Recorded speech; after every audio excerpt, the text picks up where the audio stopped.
and held captive by our sin. The law of God demanded. Magandang umaga po at welcome po sa ating programa, My Morning Manna with Pastor OG.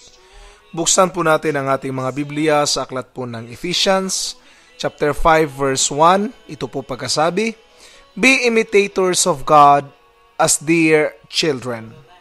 This morning, my subject or my topic will be more like Him. Ating pagsumikapang maging katulad o maging kawangis ng ating Ama. We are often uncaring, short-tempered, grumpy, and unforgiving. Flat out too much like ourselves and not like enough like Jesus. May mga panahon na lumalabas talaga yung mga ugali natin, no? Minsan magalitin tayo, minsan short-tempered, minsan hindi tayo marunong magpatawad. Mas madaling gumawa no na parang magre-rely sa sarili natin, no?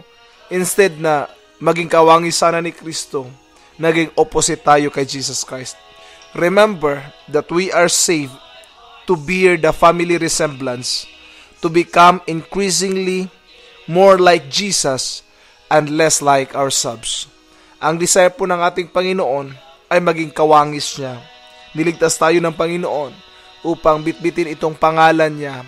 Kung sino ang ating Ama, dapat maging kawangis niya tayo, mga kapatid. Last point po na gusto ko ibaagi sa inyo. Every child of God should have a growing likeness to the Father. Kung ang ating Ama ay ang ating Diyos, dapat maging kawangis niya tayo, mga kapatid. Dapat nagmana yung ugali natin sa Kanya. There are times, mga kapatid, that we will show tough love, di ba? Minsan matapang tayo, but it should be love. No, we don't have to be tough without love. We have to be more like of Jesus than anyone else. I hope sa umagang ito, we will have a desire, mga kapatid, na maging kawangis ni Jesus Christ.